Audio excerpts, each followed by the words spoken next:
Kasi sayang ng sayang ng mga sintabos, kahit sintabos yan.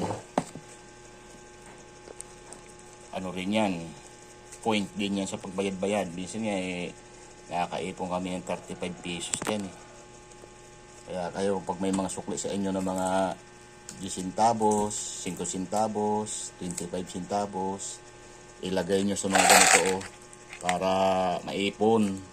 25 lang yan. May mga 10 centavos din pero karamihan 25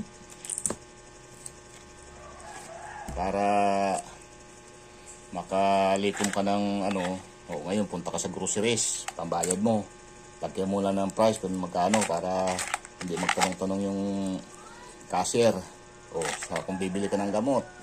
Ganun lang. Kaya huwag nyo sayangin mga mahalaga ang sintabo, guys. Thank you for watching. Diyan may nakabalot dyan. Sa ay buko, wala pa naman akong nakuha dyan ito, mga 25 cents, 10 cents, binabalot namin. Kasi ikaw halimbawa, bibili ka sa groceries o sa Mercury, isa namin sa binabayad.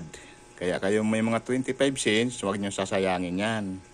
Kasi kayo susuklian din 25 cents, 10 cents, tingnan mo ang dami yan. Kaya ito misis ko, matyaga ito sa ganito Magkano ba ang isang balot niyan? 5 piso. O, di ba? Sayang din. Kaya kayo kung may 25 cents, huwag nyo sasayangin. Guys. Tayo sa kabila. Tawid tayo. Para exercise. Gusto mo gulay na lang? Gulay na lang tayo? Ha? O yung isda na paksiwin. Ano ba yung dala-dala ni Carol? Siomay? Pusito. Bisugo.